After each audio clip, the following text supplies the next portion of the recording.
Oi, meus amores, continuando aqui a segunda parte do nosso vídeo. Olha, não sei se dá pra ouvir aí no vídeo o barulhinho da chuva, tá caindo um mundo aqui de chuva. Eu adoro quando está chovendo e eu estou em casa. Quando eu tenho que estar na rua, não. Mas quando eu estou em casa, eu amo. Bom, vamos lá, paramos no capítulo 35 de 2 Crônicas. Josias celebra a Páscoa. Josias celebrou a Páscoa do Senhor em Jerusalém e o cordeiro da Páscoa foi abatido no 14º dia do primeiro mês. Ele nomeou os sacerdotes para suas responsabilidades e os encorajou a dedicarem-se ao serviço no templo do Senhor. Ele disse aos levitas que instruíram todo Israel e haviam sido consagrados ao Senhor: ponham a arca sagrada no templo construído por Salomão, filho de Davi, de Israel. Vocês não precisam mais levá-la de um lado para o outro sem sobre os ombros. Agora sirvam ao Senhor, Deus de Israel, e o povo dele. Preparem-se por famílias em suas divisões de acordo com a orientação escrita por Davi, rei de Israel, e por seu filho Salomão.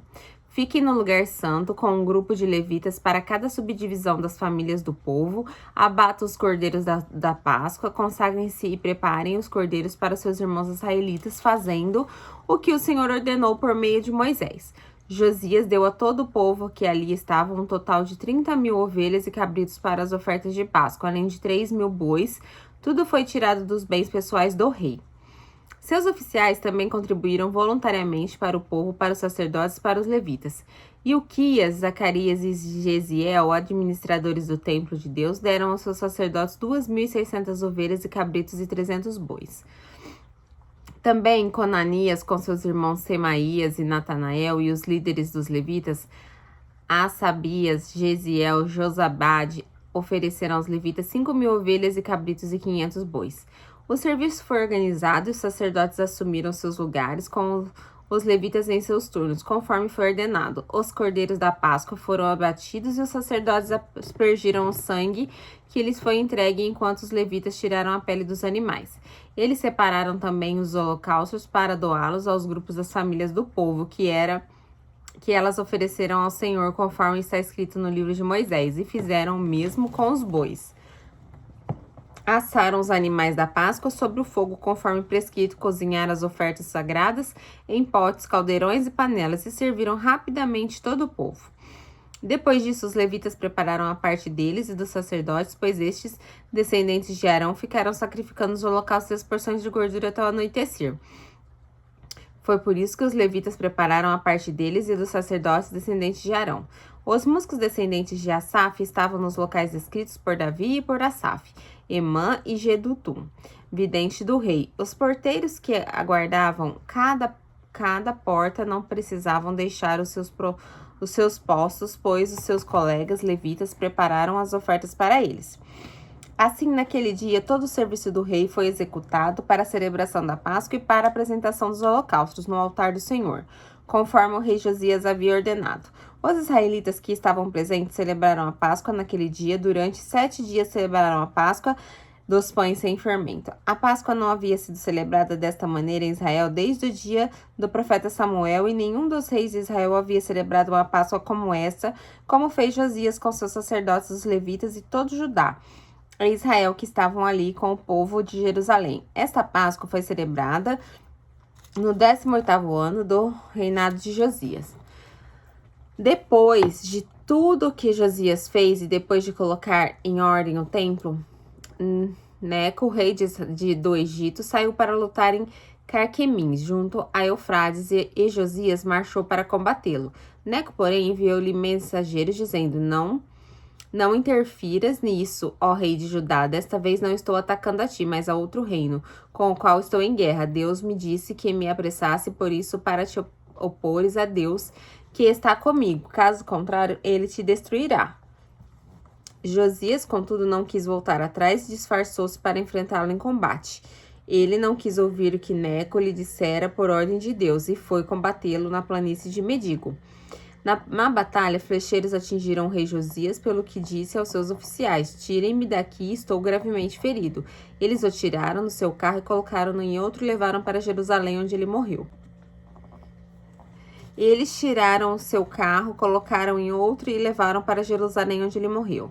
Ele foi sepultado nos túmulos de seus antepassados. Todos os moradores de Judá e de Jerusalém choraram por ele. Jeremias compôs um cântico de lamento em homenagem a Josias. Até hoje, todos os cantores e cantoras homenageiam Josias em cânticos de lamento. Estes se tornaram uma tradição em Israel e estão escritos na coletânea de Lamentações. Os demais acontecimentos do reinado de Josias e seus atos piedosos, de acordo com o que está escrito na lei do Senhor, todos os acontecimentos do início ao fim estão escritos nos registros históricos do rei de Judá e Israel. E o povo tomou Jeocás, filho de Josias, e proclamou rei em Jerusalém no lugar de seu pai. O reinado de Jeocás, filho de Jeocás, rei de Judá. Jeocás tinha 23 anos de idade quando começou a reinar e reinou 3 meses em Jerusalém. O rei do Egito destronou-o em Jerusalém e impôs a Judá um tributo de 3,5 toneladas de prata e 35 quilos de ouro. O rei do Egito proclamou Ealaquim, irmão de Jeocás, rei sobre Judá e sobre Jerusalém, e mudou-lhe o nome para Jeoaquim. Mas Neco levou Jeocás, irmãos de Eliaquim, para o Egito. O reinado de Jeoaquim, rei de Judá. Jeoaquim tinha 25 anos de idade quando começou a reinar e reinou 11 anos em Jerusalém. Ele fez o que o Senhor, o seu Deus, reprova. Nabucodonosor, rei da Babilônia, atacou e prendeu-o com algemas de bronze para levá-lo para a Babilônia. Levou também para a Babilônia objetos do templo do Senhor e os colocou no seu templo. Os demais acontecimentos do reinado de Jeoaquim, as coisas detestáveis que fez, tudo que foi achado contra ele são escritos nos registros históricos do rei de Israel e de Judá. Seu filho Joaquim foi o seu sucessor. O reinado de Joaquim, rei de Judá. Joaquim tinha 18 anos de idade quando começou a reinar e reinou 3 meses e 3 dias em Jerusalém. Ele fez o que o Senhor reprova. Na primavera, o rei Nabucodonosor mandou levá-lo para a Babilônia junto com os objetos de valor retirados do templo do Senhor e proclamou Zedequias, tio de Joaquim, rei sobre Judá e sobre Jerusalém. O rei Zedequias, rei de Judá. Zedequias tinha 21 anos de idade quando começou a reinar e reinou 11 anos em Jerusalém. Ele fez o que o Senhor, o seu Deus, reprova e não se humilhou diante dos profetas Jeremias, que lhe falava como porta-voz do Senhor. Também se revoltou contra o rei Nabucodonosor, que havia obrigado a fazer um juramento em nome de Deus. Tornou-se muito obstinado e não quis se voltar para o Senhor, o Deus de Israel. Além disso, todos os líderes dos sacerdotes e do povo se tornaram cada vez mais infiéis, seguindo todas as práticas detestáveis de todas as nações e contaminando o templo do Senhor consagrado por ele em Jerusalém. A queda de Jerusalém. O Senhor, o Deus dos seus antepassados, advertiu várias vezes por meio de mensageiros, pois ele tinha compaixão do seu povo e do lugar de sua habitação. Mas eles zombaram dos mensageiros de Deus, desprezaram as palavras dele, expuseram ao ridículo os seus profetas, até que a ira do Senhor se levantou contra o povo e já não houve remédio. O Senhor enviou contra eles o rei dos babilônios, que no santuário matou os seus jovens à espada. Não poupou nem rapazes, nem moças, nem adultos, nem velhos. Deus entregou todos eles nas mãos de Nabucodonosor. Este levou para a Babilônia todos os utensílios do templo do Senhor, tanto pequenos como grandes, com os tesouros do templo do Senhor e os do rei e dos seus oficiais. Os babilônios incendiaram o templo de Deus e derrubaram o muro de Jerusalém. Queimaram todos os palácios e destruíram todos os utensílios de valor que haviam neles. Nabucodonosor levou para o exílio na Babilônia os remanescentes que escaparam da espada para serem seus escravos e seus descendentes, até a época do domínio persa. Para serem seus escravos e dos seus descendentes, até a época do domínio persa. A terra desfrutou os seus descansos sabáticos. Descansou durante todo o tempo de sua desolação, até que os 70 anos se completaram em cumprimento à palavra do Senhor anunciada por Jeremias. No primeiro ano do reinado de Ciro, rei da Pérsia, para que se cumprisse a palavra do Senhor anunciada por Jeremias, o Senhor tocou no coração de Ciro, rei da Pérsia, para que ele fizesse uma proclamação em todo o território de seu domínio e a pusesse por escrito nestes termos. Assim declaro eu, Ciro, rei da Pérsia. O Senhor, o Deus dos céus, deu-me todos os reinos da terra e designou-me para construir um templo para ele em Jerusalém, na terra de Judá. Quem dentre vocês pertencer ao seu povo, vá para Jerusalém, e que o Senhor, o seu Deus, esteja com ele. Olha só, Deus usou aqui Ciro, que era um estrangeiro, né? Que era o rei da Pérsia, para tá devolvendo aí um pouco de dignidade ao povo de Israel e para tá, né, voltando assim, começando a voltar do exílio, né? Porque eles ficaram 70 anos lá na Babilônia, né? Foi um castigo meio longo, né? A gente costuma colocar as crianças de castigo aí. Deus deu um castigo meio longo, 70 anos, né? E agora a gente vai entrar em Esdra. Esdra foi um sacerdote escriba que ajudou nessa volta dos judeus para Israel. Vamos ler agora. O decreto de Ciro.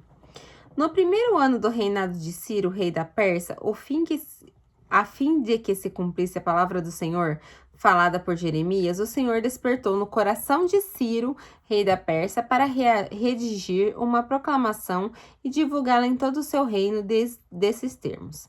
Assim diz Ciro, rei da Pérsia: o Senhor, o Deus dos céus, deu-me todos os reinos da terra e designou-me para construir um templo para ele em Jerusalém de Judá.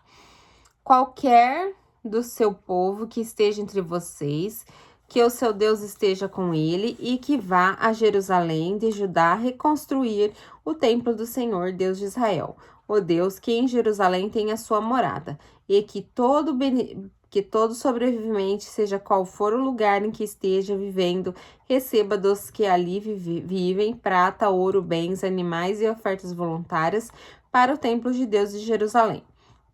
Então, os líderes das famílias de Judá e Benjamim, como também os sacerdotes e os levitas, todos aqueles cujo coração de Deus despertou, dispuseram-se a ir para Jerusalém e construir o templo do Senhor. Vamos ter que começar do zero, uma coisa que era majestosa, né? Que a própria iniquidade deles conseguiu destruir. Todos os seus vizinhos os ajudaram, trazendo-lhes utensílios de prata, de ouro, bens, animais e presentes valiosos, além de todas as ofertas voluntárias que fizeram. Além disso, o rei Ciro mandou tirar os utensílios pertencentes ao templo do Senhor, os quais Nabucodonosor tinha levado de Jerusalém, e colocar no templo de seus... tinha tirado de Jerusalém e colocado no templo de seu Deus. Ciro, rei da Pérsia, ordenou que fossem tirados pelos tesoureiros Mitredate, que o enumerou e os entregou a Sesbazar, governador de Judá. O total foi o seguinte: 30 tigelas de ouro, 1.000 tigelas de prata, 29 panelas de prata, 30 bacias de ouro, 400 bacias de prata, de qualidade inferior e 1.000 de outros objetos. Ao todo foi, na verdade, 5.400 utensílios de ouro e prata. Sesbazar trouxe tudo isso consigo quando os exilados vieram da Babilônia para Jerusalém. Muito menos coisas do que a gente viu que foi feito lá atrás, né? A lista de exilados que voltaram. Essa é a lista dos homens da província de Nabucodonosor, rei da Babilônia, tinha levado prisioneiro para a Babilônia. Eles voltaram para Jerusalém, Judá, cada um para sua própria cidade. Vieram na companhia de Zorobabel, Jesuá, Neemias, Seraías, Realias, Mardoqueu, Bilsã, Mispar, Bigvai, Reum e Baaná. Esta é a lista dos israelitas. Os descendentes de Paró, 2.172, de Cefatias, 302, de Ará, 775, de Pat-Moabe, por meio da linhagem de Jesuá e de Joabe, 2.812, de Elão, 1.254, de Zatu, 945, de Zacai, 760, de Bani, 642, de Bebai, 623, de Asgade, 1.222, de Jonicão, 666, de Bigvai, 2056, de Adin 454, de Ater por meio de Ezequias 98, de Bessai 323, de Jorá 112, de Assum 223, de Gibar 95, da cidade de Belém 123, de Netofate 56, de Anotote 128, de Azimavete 42, de Kiriat Jearim, Kefira e Beerote 743, de Ramá e Geba 621, de Miquimás 122, de Betel e Aive 223, de Nebo 52, de Nagbis 156, do outro Elão 1254, de Arim 320, de Lod Hadide Eono 725, de Jericó 345, de Senaá 3630. Os sacerdotes descendentes de Gedaías, por meio da família de Jesuá, 973, de Imer, 1052, de Passur, 1247, de Arim, 1017. Os levitas e descendentes de Jesuá e de Cadiniel, por meio da linhagem de Odavias, 74. Os cantores, os descendentes de Asaf, Asaf 128. Os porteiros do templo e descendentes de Salom, Ater, Talon, Acube, Hatita e Sobai, 139. Os servidores do templo, os descendentes de Zia, Assufá, Taboate, Queró, Siá, Padom, Lebana, Hagaba, Acube, Hagabe, Sanlai, Anã, Gidel, Gaar, Reais, Rezim, Necoda, Gazão, Uzá, Pazeia, Bezai, Anai, Meunim, Nefuzim, Baquebuque. Baquebuque? Oh my gosh! Eu nunca vi o nome desse Baquebuque. Ucufak. Ai, também não sei falar isso, gente. Eu acho que é Acufá. Ou é Racufá. Acho que é Racufá. Racufá, Rafur, Baslut, Meida, Harsa, Barcos, Cícera, Tamar, Nesias, Ratifa, os descendentes dos servos de Salomão, os descendentes de Sotai, Soferete, Peruda, Jaalá, Darcon, Gidel, Cefatias, Ratil, Poquerete, Razebaim e Ami. O total de servidores do templo dos descendentes dos servos de Salomão, 392. Os que chegaram nas cidades de Tel-Melá, Tel-Rasa, Querube, Adã e Mer, mas não puderam comprovar suas famílias, descendiam de Israel e foram os seguintes: os descendentes de Delaías, Tobias e Necoda, 652, e os dos sacerdotes, os descendentes de Acabias, Acós, Barzilia, homem que se casou com uma filha de Barzilia de Gileade e era chamado pelo nome do sogro. Eles examinaram seus registros de família, mas não conseguiram achá-los e foram considerados impuros para o sacerdócio. Por isso, o governador os proibiu de comer alimentos sagrados enquanto não houvesse sacerdote capaz de consultar Deus por meio do Urim e Turim. A totalidade dos que voltaram do exílio atingiu o número de 42.306 homens, além de seus 7.337 servos e servas.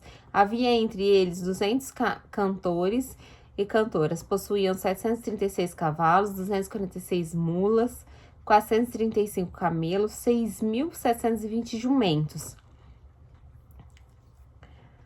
Quando chegaram ao templo do Senhor em Jerusalém, alguns dos chefes das famílias deram ofertas voluntárias para a construção do templo de Deus do seu antigo local. De acordo com suas possibilidades, deram à tesouraria para que a obra 500 quilos de ouro, 3 toneladas de prata e 100 de vestes sacerdotais. Os sacerdotes, os levitas, os cantores, os porteiros, os servidores do templo, bem como os demais israelitas, estabeleceram-se em suas cidades de origem.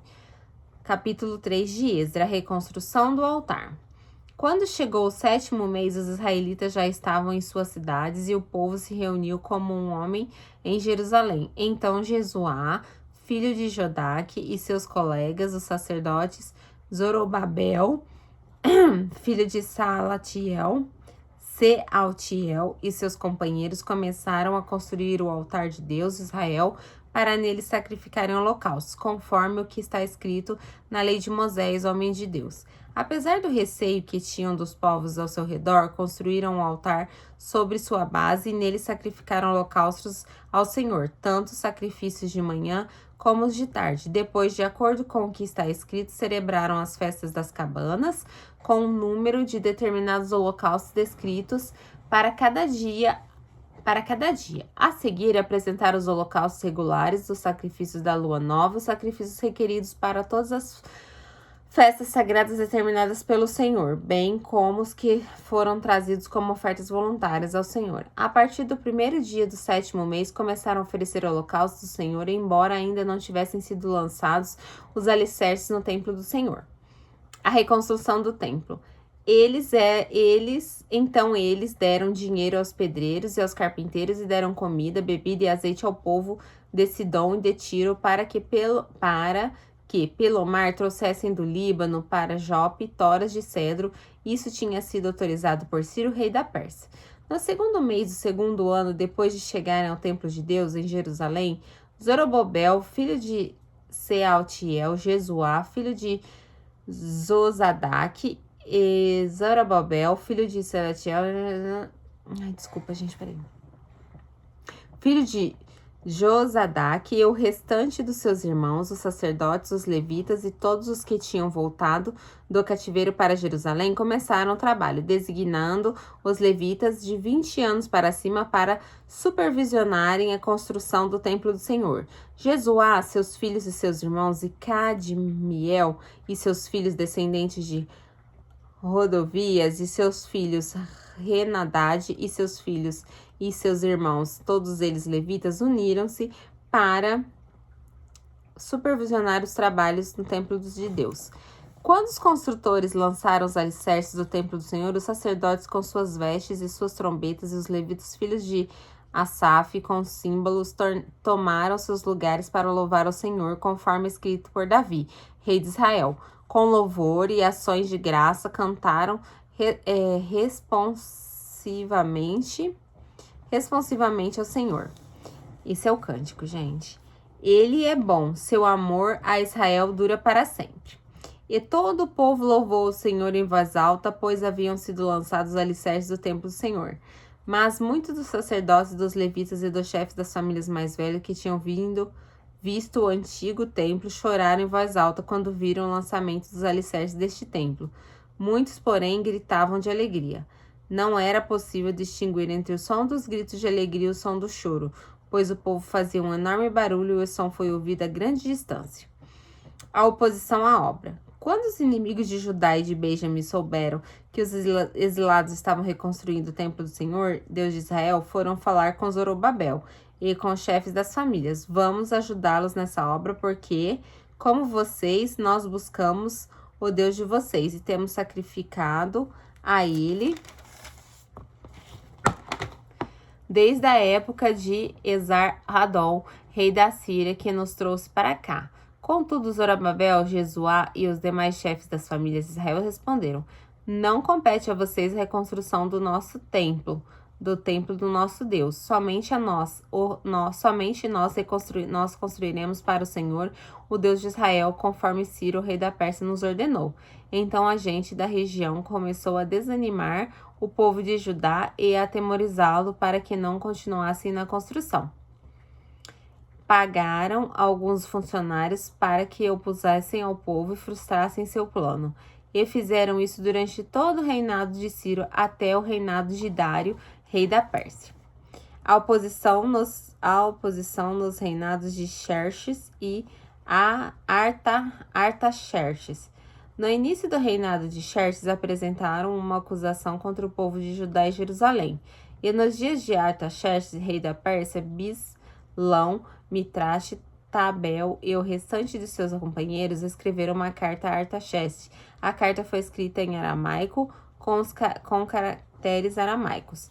O comandante Redum e o secretário Sinsai escreveu uma carta contra Jerusalém, o rei Artaxerxes. O comandante Reium e o secretário Sinai e o restante de seus companheiros, os juízes e os oficiais de Trípoli, da Pérsia, de Iraque e da Babilônia, os elamitas de Sutã e das outras nações que o grande e renomado Arsubanipal deportou e assentou na cidade de Samaria e em outros lugares a oeste do Eufrates, escreveram os seguintes termos. Esta é uma cópia da carta que lhe enviaram ao rei Artaxerxes. De seus servos que vivem a oeste do Eufrates, informamos ao rei que os judeus que chegaram de nós, da tua parte, vieram a Jerusalém e estão reconstruindo aquela cidade rebelde má. Estão fazendo reparos nos muros e consertando os alicerces. Além disso, é preciso que o rei saiba que essa cidade foi reconstruída e os seus muros reparados, mas não se pagaram impostos, tributos ou taxas ou rendas ao rei e sofrerão prejuízo. Agora, visto que estamos a serviço do palácio e não nos é conveniente ver a desonra do rei, nós enviamos esta mensagem ao rei, a fim de que faça uma pesquisa nos arquivos de seus antecessores. Nesses arquivos, o rei descobrirá e saberá que essa cidade é uma cidade rebelde problemática para reis e províncias, um lugar de revoltas desde as épocas antigas, motivo pelo qual foi destruída. Informamos ao rei que se essa cidade for reconstruída, seus muros reparados, nada sobrará a oeste do Eufrates. O rei enviou-lhe a seguinte resposta: o comandante Reum, o secretário Sinai e aos seus demais companheiros que vivem na Samaria e em outras partes do oeste do Eufrates. Saudações de paz. A carta que vocês me enviaram foi traduzida e lida na minha presença. Sobre minhas ordens, fez-se uma pesquisa e descobriu-se que a cidade tem uma longa história de rebeldia contra reis e tem sido um lugar de rebeliões e revoltas.